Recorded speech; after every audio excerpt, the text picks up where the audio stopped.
Africains, Africaines, bonjour. Ivoiriens, Ivoiriennes, bonjour. Je vous souhaite la bienvenue à votre émission Jeudi Boanéti. Nous sommes aujourd'hui jeudi 27 février. Alors, sans plus tarder, nous allons aller dans ce que j'ai l'intention de vous expliquer aujourd'hui. J'ai lu une nouvelle, il y a de cela très longtemps, écrite par Guy de Maupassant, dont le titre est Boule de Suif. C'est une histoire qui se passe dans les années 1700. En 1770, il y a eu une guerre entre la France et l'Allemagne avait remporté cette guerre-là.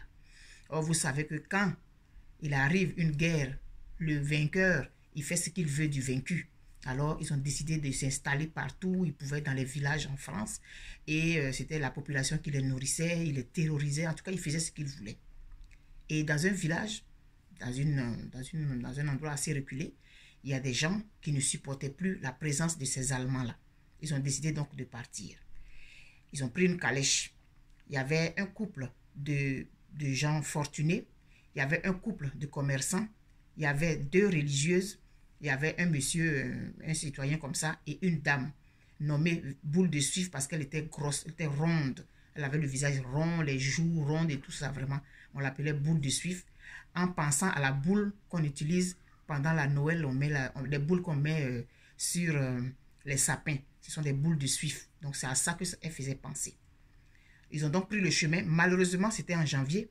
Et il y avait eu une chute de neige qui les a surpris en route. C'était difficile pour la calèche de se frayer un chemin. Une vraie tempête de neige. C'était vraiment difficile. Donc, ça a ralenti beaucoup la progression de ce véhicule-là de l'époque. À un moment donné, les voyageurs ont commencé à avoir très faim parce qu'ils ont pensé que ça allait être comme habituellement rapide. Là. Ils allaient se retrouver là où ils allaient, là, facilement, à Rouen, je crois. Et ils ont été obligés de faire plusieurs haltes. Ils ont commencé à avoir faim et soif. Boule de Suif, elle avait un gros panier de provisions.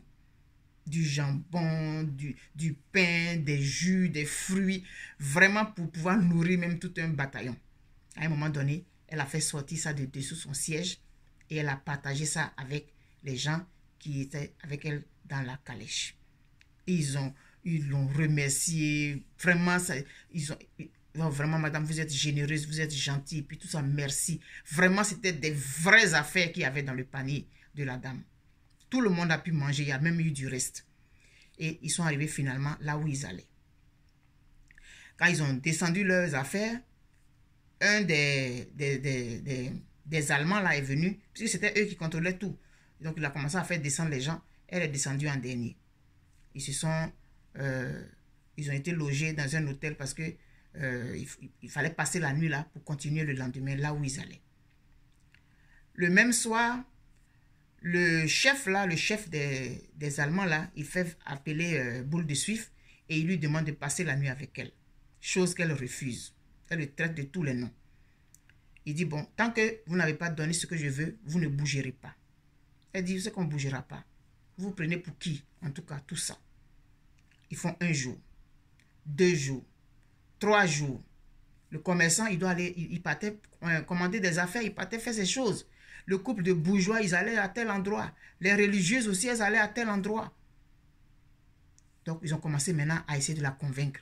Ouais, mais ça fait rien, il ne te connaît pas. Puis bon, les bourgeois l'ont dit, mais de toutes les façons, tu es une sorte de galante là, parce que c'est une femme qui n'était pas mariée, qui travaillait, qui faisait ses affaires, qui avait un atelier de couture, qui était indépendante. Donc à cette époque-là, c'était facile pour qu'on te traite de prostituée, ou en tout cas les gens n'arrivaient pas à prononcer le mot, mais tu es une galante de toutes les façons, tu reçois des hommes chez toi, donc c'est pas ça là qui va te déranger, etc. Et j'ai dit non. Même si ça devait être le cas là, c'est moi qui choisis la personne avec qui je dois aller. Je ne veux pas qu'on m'oblige. Donc, jusqu'à un moment donné là, ça commence. Mais c'est pas grave, il faut aller une seule nuit et puis bon, c'est fini. Personne ne se souviendra de ça. Nous-mêmes là, après on ne se verra plus parce que nous là, on ne va pas retourner dans notre ville. Donc, on se connaît comme ça. Jusqu'à même, ils sont allés voir les religieuses. Il faut aller la convaincre. Les religieuses sont venues vraiment. Tu sais, Jésus s'est sacrifié pour l'humanité, donc tu peux te sacrifier pour nous, c'est pas grave, Dieu va comprendre ça. Vous voyez un peu le baratin là, Les commerçants là aussi, mais vraiment, madame, on pourra même, moi, je sais que vous faites la couture et tout, je pourrais commander des affaires pour vous envoyer la mercerie. Tout ça là pour la convaincre. Elle voyait qu'elle avait comme la vie de ces gens-là entre les mains. Ils ont tout mis en avant, vraiment. Mais le plus important, c'était que comme elle était déjà une galante, donc c'est pas grave, c'était son travail à la limite, donc elle pouvait le faire. Finalement, elle a cédé.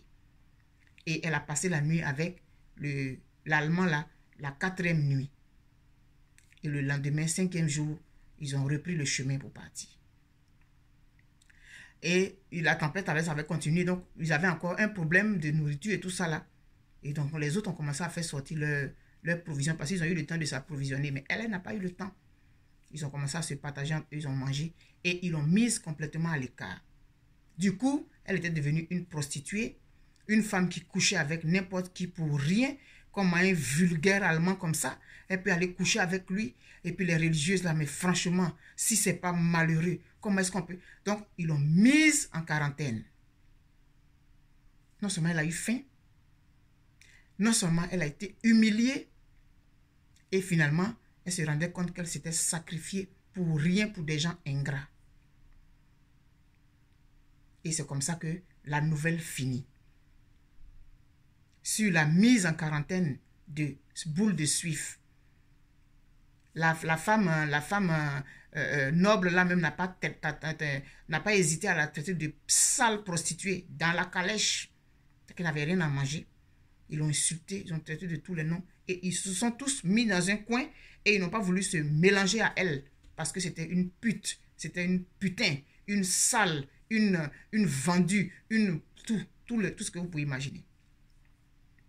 Mon message, je l'envoie aujourd'hui à M. Alassane Ouattara, qui est le président de la Côte d'Ivoire.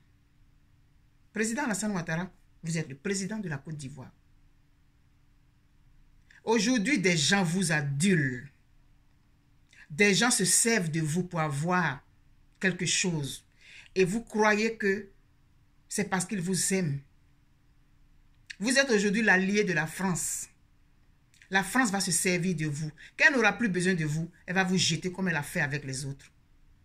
Vous pensez que ça va être différent? Tous ceux qui ont servi la France, là, on sait comment ça s'est terminé. Ça ne sera pas différent pour vous, M. Alassane Ouattara. Aujourd'hui, le peuple subit, il soupire, mais vous n'écoutez pas. Vous n'écoutez que ceux qui veulent que vous soyez toujours à la tête de la Côte d'Ivoire pour que ça leur permette d'avoir ce qu'ils veulent. Mais demain, quand vous serez abandonné de tous, ce sont ces mêmes-là qui viendront vous traiter de tous les noms, qui diront que quand on lui parlait, il n'écoutait pas. C'était un dictateur, on avait peur de lui, il nous menaçait, nos enfants étaient en danger, notre vie était en danger. Tout ça, là, ça sortira un jour. Quand Mobutu a eu sa chute, là, on sait tous ce qui s'est passé. Il a été abandonné par tout le monde comme Boule de Suif. Il allait mourir au Maroc, loin de tous ceux qui l'adulaient, tous ceux qui trouvaient qu'il était le plus intelligent de la planète. Bokassa, l'empereur Bokassa, qui a eu des révérences même de Giscard d'Estaing. Comment il a fini? Abandonné de tous. La liste est longue. Plusieurs personnes qui avaient été utilisées comme ça ont été abandonnées une fois qu'elles ont été sucées. Il n'en sera pas différent. Parce que aujourd'hui, on regarde tous ces gens qui vous disent « Oh, président, président, faut te présenter encore pour un 3e mandat. Tu es le plus brillant, tu es intelligent. Grâce à toi, aujourd'hui, la Côte d'Ivoire est la 5e puissance au monde. » Tous ces gens-là, ils ne sont pas sincères. De toutes les façons, je ne vous apprends rien. Mais j'avais ce message-là pour vous. Ça fait 3 ou 4 jours que j'ai ce message-là pour vous. Donc, je vais vous le livrer.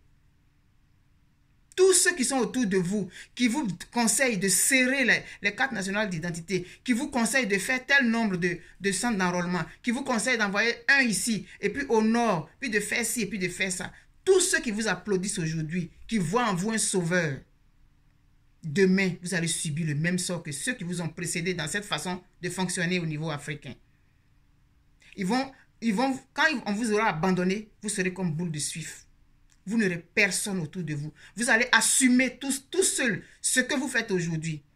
Hitler, il est rentré dans l'histoire de l'humanité. Mais tous les conseillers, là, tous ceux qui étaient autour de Hitler, qui lui disaient qu'il était intelligent, qu'il était brillant, qu'il était ceci, cela, là, leur nom là n'apparaît pas dans l'histoire. C'est lui seul son nom. Donc vous serez le seul devant le tribunal de l'histoire. Tous ceux aujourd'hui qui vantent vos mérites sur les plateaux de télévision, qui sont obligés de mentir, tout en sachant qu'ils mentent, comme ces religieuses qui ont dit à boule de suif que Jésus s'est sacrifié pour l'humanité. Donc tu peux te sacrifier pour nous. Et au dernier moment, elles lui ont donné dos. Les bourgeois là ont trouvé qu'elle pouvait incarner une sorte d'héroïne et tout, et tout, et tout. Au dernier moment, ils lui ont donné dos. Les commerçants lui ont dit qu'on va vous envoyer le matériel dont vous avez besoin. Je vais vous le faire gratuitement et tout, et tout, et tout. Au dernier moment, ils lui ont donné dos. Il y avait l'autre, le monsieur, il était amoureux d'elle, il voulait d'elle, mais elle ne voulait pas. Lui, il était un peu comme partagé. Donc, les gens qui vous suivent là, il y en a qui sont sincères, qui vous aiment d'un amour sincère, c'est sûr. Et peut-être qui n'osent pas vous dire la vérité. Parce qu'il y a des faucons autour, il y a des gens qui sont là, qui aiguisent la division entre le peuple ivoirien. Ces gens-là, vous les écoutez. Ils vous flattent. Parce qu'ils ont besoin de quelque chose. Votre présence les rassure. Votre présence leur permet de faire leurs affaires sans être inquiétés. Votre présence leur permet d'amasser des milliards, de l'argent, des marchés gré à gré et tout. Simplement parce que vous êtes une sorte de parapluie pour eux. Mais la responsabilité de ce qui se passe en Côte d'Ivoire, vous allez être le seul à l'assumer. Vous allez être le seul à l'assumer. C'est votre nom qui va rentrer dans l'histoire. Nous, on parlera des autres là, qui sont autour de vous actuellement, qui s'agitent. Mais l'histoire de l'humanité retiendra seulement votre nom. Et votre postérité va retenir, va avoir cet héritage. Il n'est pas encore tard, président Alassane Ouattara. Ne vous présentez pas à cette élection. Je ne suis pas votre conseillère, mais j'avais ce message à vous donner. Ne vous présentez pas à cette élection. Ceux qui vous encouragent à le faire ne vous aiment pas, président Alassane Ouattara. Ceux qui vous encouragent à faire ça ne vous aiment pas. Ils veulent juste se servir de vous, comme les gens se sont servis de boules de suif pour quitter la ville où ils étaient bloqués par le militaire allemand. Réfléchissez encore, vous avez encore le temps. Ce n'est pas grave si vous ne vous présentez pas. Vous avez fait ce que vous aviez à faire. On le décrit, on le critique. Un chef d'État, quand il est au pouvoir, on le critique. Parce que moi, je pense que quand quelqu'un vient au pouvoir, c'est pour le bien du peuple, c'est pour le bien du pays. Donc, quand la personne ne fait pas ce qu'il faut, on la critique. Quand vous étiez dans l'opposition, vous avez passé votre temps à critiquer les autres. Donc, souffrez qu'on vous critique aussi. Vous emprisonnez les gens, vous faites des procès bâclés. Tout ça, on dit, c'est vous. Même s'il y a des gens qui sont zélés, qui le font peut-être sans que vous l'ayez demandé, mais c'est votre nom qui va rester. C'est votre signature, c'est votre marque. C'est ce qu'on retiendra. Boule de Suif s'est sentie blessée, frustrée, humiliée, alors qu'elle avait donné son corps à ce militaire qu'elle n'aimait pas, qu'elle n'avait pas choisi. Mais les gens ont voulu d'elle parce qu'on a dit quoi? Tu es déjà une galante. Tu fais ça déjà. Donc, est-ce que c'est ce que les gens ont regardé en se disant que vous correspondiez au profil? Seule l'histoire nous dira. Mais moi, je vous envoie ce message-là aujourd'hui. Peut-être que vous allez l'écouter. Peut-être que vous ne l'écouterez pas. C'est vous qui voyez. Moi, je fais ce que j'ai à faire. Pensez à l'histoire de Boule de Suif. Les gens l'ont poussé à aller coucher avec le militaire. Simplement parce qu'il voulait sortir de la ville. Ils l'ont obligé à se sacrifier. Ils ont utilisé un de ses attributs pour l'avoir. Comme certains utilisent votre titre de président pour faire des choses. Permettez aux Ivoiriens d'avoir leur carte nationale d'identité. Ce n'est pas seulement pour les élections qu'on a les cartes d'identité. Permettez aux Ivoiriens d'utiliser la carte d'identité de 2009 pour aller aux élections.